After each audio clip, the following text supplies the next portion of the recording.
Hey everybody, I hope you're doing really good today. Daniel here, and we're going to talk about actually two emails from Ruel. I was initially thinking of doing this as a video, but I think I'll just do answer both these emails as a podcast episode instead. So let's jump right into this. So 3 days ago, I received this email from Ruel, and it reads as follows. Hi Daniel, I found your email from one of your YouTube videos. Thank you for creating a channel that is helpful for sufferers. I hope you don't mind I email you. It is so hard to find somebody who understands the condition. I had my own bout of sleeplessness last 2016 when I was trying out low-carb dieting, and it backfired on me. I had occasions where I would feel crawling bugs on my arms and legs. I went to the doctor and had myself checked. I thought I had some disease, but he couldn't find anything. He explained that what I experienced was some form of paresthesia, perhaps due to my sudden change in diet.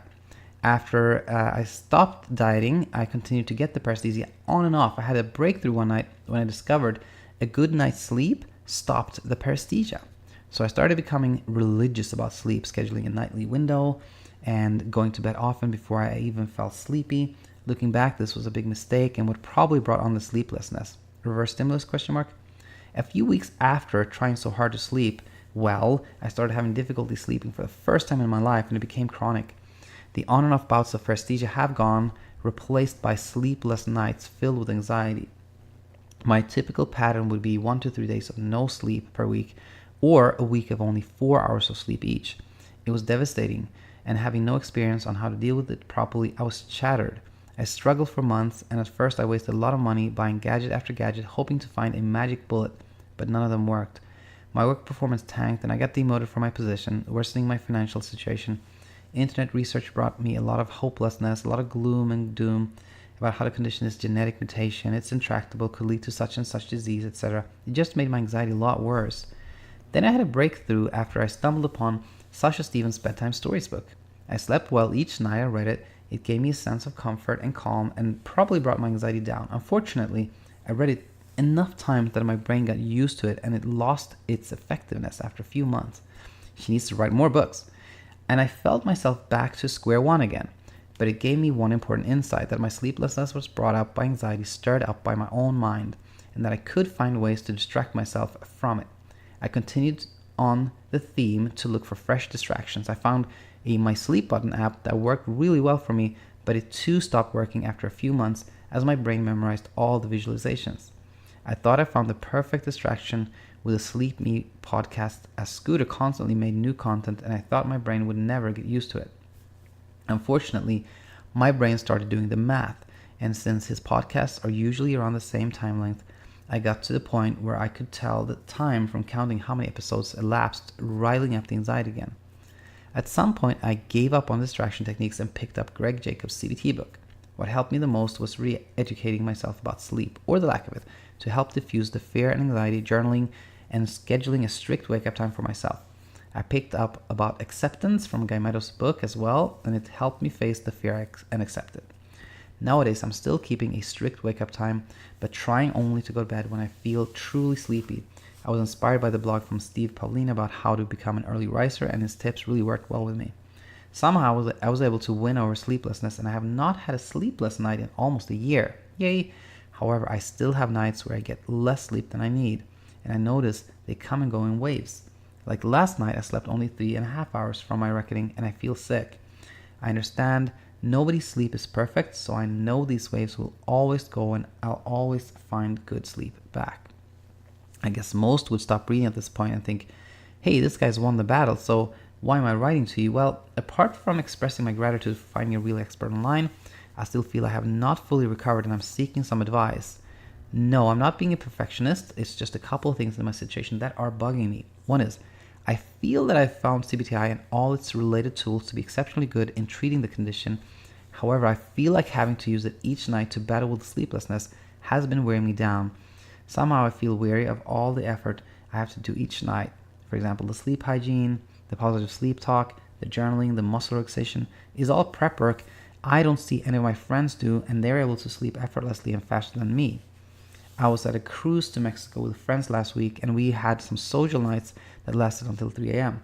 I knew I had to stick to my wake-up time of 3 a.m. regardless each day, and accept that I was only to sleep 4 hours those nights. Whereas my friends all slept in until noon and they had no trouble getting to sleep at all each and every night. Plus, they're able to take a nap any time of the day anyway, whenever they feel tired. I, on the other hand, seem to have lost the ability to nap, and it's one of the things that still make me anxious if I didn't sleep enough at night, as I know that I would wait a whole day to get a chance to recover. I wonder if I will ever get to the level of effortlessness and normalcy. What is the next step forward for me? Among your CBTI patients, have there been those who have been able to go back to that?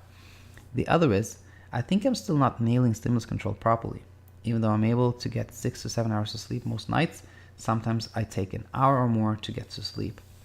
I do try to practice do not go to bed until you're sleepy. However, I think I've been having trouble with properly recognizing if I'm sleepy or not. Before 2016, I suppose it was second nature to me to know when I'm sleepy, and by instinct, I would go to bed when I do.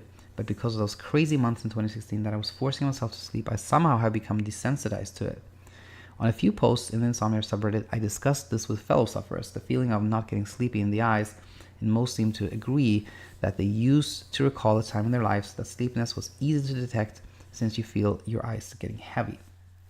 This heavy feeling in the eyes, it doesn't come to me reliably anymore, or it's very faint when it used to be overpowering. Have you had patients who had similar issues?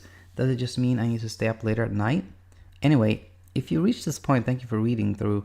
I realized I may have ended up writing too much, but experts like you are hard to find. I hope you will continue your YouTube channel for the long time to come. Thank you, and have a happy Memorial Day.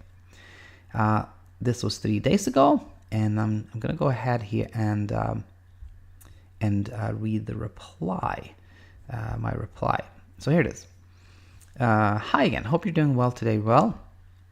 As I was reading your email, I was encouraged by the progress. Well done. You have reached all but the final stage of recovery, and I know you know that. I think of CBTI as having two phases. The first is to understand insomnia and implement the CBTI techniques. The second phase is to move away from any efforts and do less and less. You've done well, but you're still, as you point out below, doing a lot of things. Quote, somehow I feel aware of all the effort I have to do at night. The sleep hygiene, the positive self-talk, the journaling, the muscle relaxation. It's all prep work I don't see any of my friends do, and they're able to sleep effortlessly and faster than me. End quote.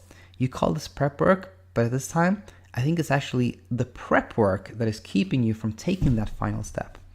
You've not had a sleepless night in a year. Your sleep confidence is good. This is the time to start peeling away at the sleep efforts that are still there. If you like relaxation techniques and they make you happy, do them. If not, don't. If you like journaling, continue. If it feels like an effort, let it go. The most important thing is distraction, but not for the sake of distraction. Pardon me. You should try to completely immerse yourself in things you enjoy without any thoughts on how they will affect your sleep. If you're out on a cruise with friends, I think you can relax your sleep times and just enjoy. You may take it step by step, of course, and if you feel worried, then consider it an experiment. You could always go back to doing exactly what you're doing now, but you don't have to. I'm here and happy to answer any questions. And then, let's see here. Ruel came back to me and he said, I have a question about stimulus control. Is it absolutely necessary to get out of the bedroom if I can't sleep, or would it suffice to just sit up on the couch next to our bed and start doing something there, like meditate or even watch a video or two from your channel? What if I live in a studio apartment where there's just one room? And I said to that, I have a bunch of things for you on this topic. The most important thing is not to be frustrated in bed. Michael Schwartz taught me this technique called Ditch the Clock. As a matter of fact, I'm writing a book and I'm just going to share that passage with you below. In summary, you can stay in bed if you're happy. If not, leave. When you leave the bed, I think it's super important to do something you enjoy. It should not be sitting in a dim lit room, reading a boring book, waiting to get sleepy. That's just a poorly camouflaged sleep effort. You're trying to make yourself sleep, which always backfires. Many say stay away from electronics. I say if a phone or iPad makes you happy and distracts you, is fine. Just try not to look at the time. Here's the passage I talked about. And one more thing, I'm planning to do a video regarding the final steps of recovery. Which comment here I might, but I think this is actually going to be it. And then I think we are gonna skip this comment from, like, I put a passage there from a book that I'm writing, but it's really the same thing I talked about, the ditch the clock technique that I learned from Michael Schwartz. So I got a reply here from Ruel one day ago where he says, "Hi Daniel," and because I had asked him if I could share this conversation. "Of course, feel free to use our email conversations. That's the very least I can do in return for the support. You can even ask me questions. I do use my iPad at night sometimes, and I try my best to steer clear of any stimulating content. I just play some calming games and browse through family pictures with the brightness turned all the way down. I found a way to turn the brightness even further through the accessibility settings. That being said, is darkness really necessary? One thing I found annoying about iOS is that you cannot turn off the clock display. So what I've done is I put a small piece of electric tape on the top left corner and lock the orientation on landscape mode. That way I do not get to see the time while using it. I still need to be careful when opening the lock screen as it has a big clock display." So bottom line is we have to do something to stop fueling the anxiety, correct? There was a passage in Guy Meadows' book where he says he doesn't agree with classical stimulus control because some of his clients found that over time their bodies have become conditioned to be more active at night if they practice to get up if you can't sleep in 30 minutes. Instead, he advised to stay in bed but practice observing the anxious thoughts rather than reacting to them. I guess now I kind of see how either method would have the same goal in then. I have trouble finding more variety in things to do at night. Most of the things I enjoy are stimulating, like riding a bike, playing computer games, etc. I do agree that reading a book in dim light is just a poorly camouflaged sleep effort. I always felt that whenever I tried doing it, I'm curious, apart from iPads and books, what have your other patients done while waiting to get sleepy? So I wanted to comment. Let's start here actually in this last email, answer a couple of questions. Is darkness really necessary? This is a very good question and one I get a lot, and I spend a lot of time thinking about this as well. And I think let's take it in this direction. There's this study where people looked at how people sleep in this pre-industrial societies in like Namibia and Tanzania, and where was it? Bolivia, Namibia, Tanzania, and it turns out that people in those societies actually go to bed much later than when the sun sets, and they rise much earlier. So light does not seem to be that cue we often think of it to be. And also like studies show that light and like blue light, etc., actually has no impact on sleep or minimal impact. So I think I'm not too worried about light at all. Meaning I think we all like to sleep in a dark room, generally speaking. But when it comes to what should you do when you can't sleep at night, I think avoiding light is also a sleep effort. I think you don't have to worry about that. And that said, because when I read this last email from you, Ruel, you write about how you try playing calming games and you try to really turn the brightness really low, which is, again, these are sleep efforts. Like you're trying to kind of produce sleep or produce at least a conducive environment for sleep, which I think will backfire.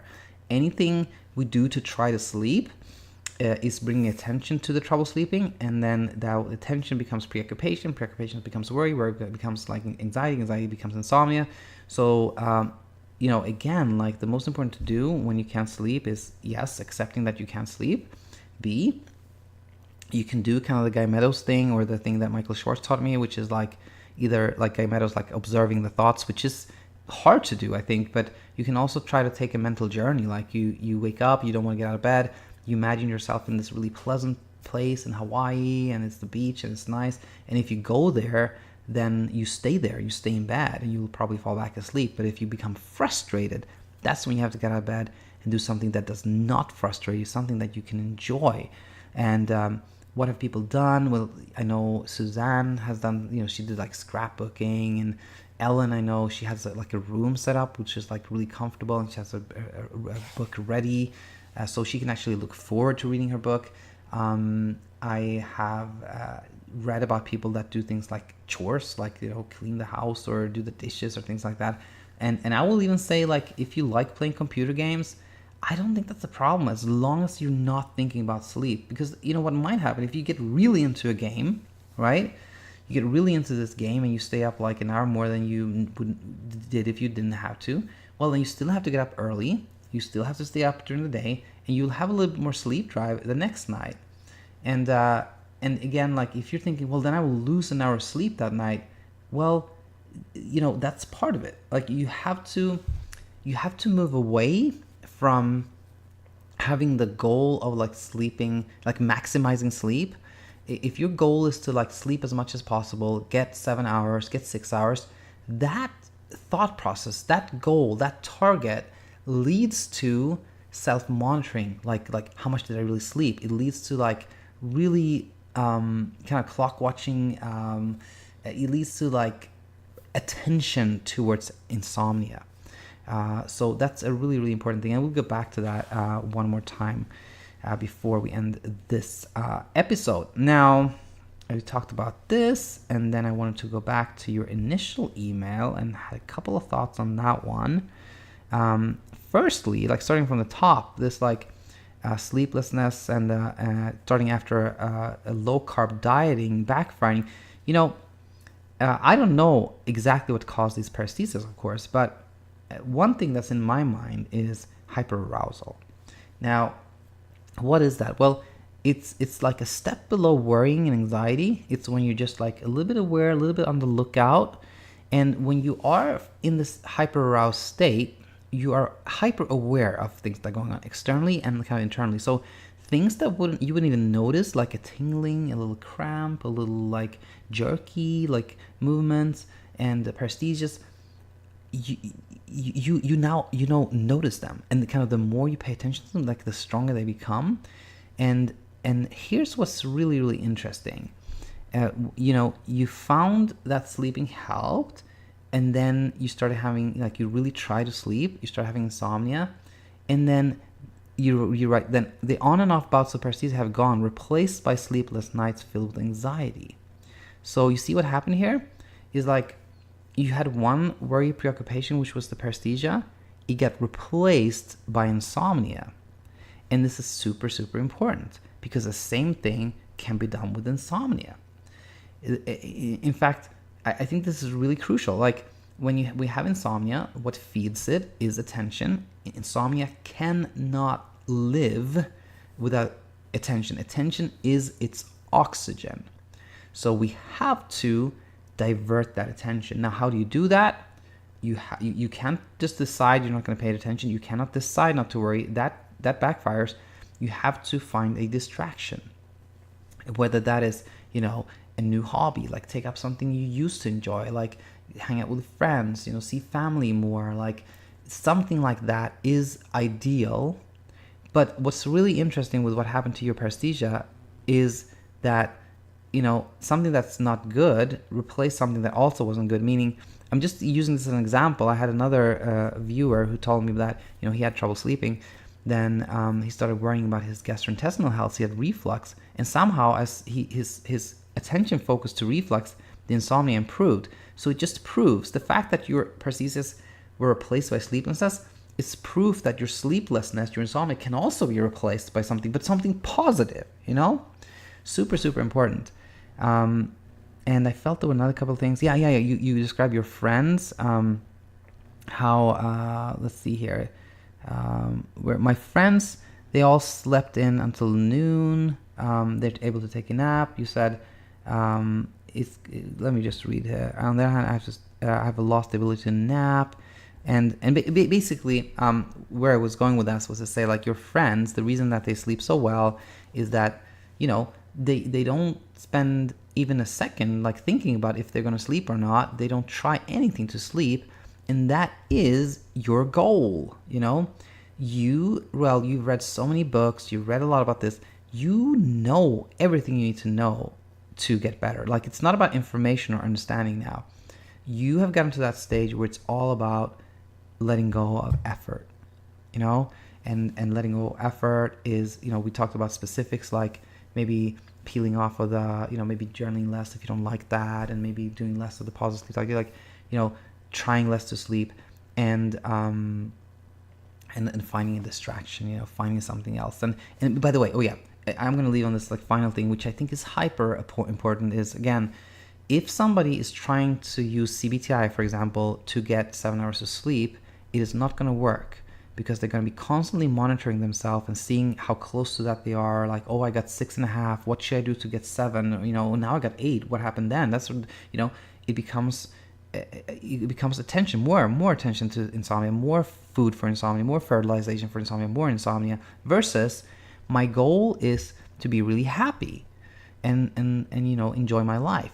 That takes attention from the insomnia. So that, I think, is the most important thing I can tell you at this point in time. Well, I hope this was helpful, and I'm confident you'll get there. Stay in touch. Let me know how things go. If you have any questions, and if anybody else, by the way, has any question, you know where to find me. Leave a comment or send me an email, daniel@insomniainsight.co, and I will be back here soon. I hope to hear from you real soon. Thank you, and bye bye.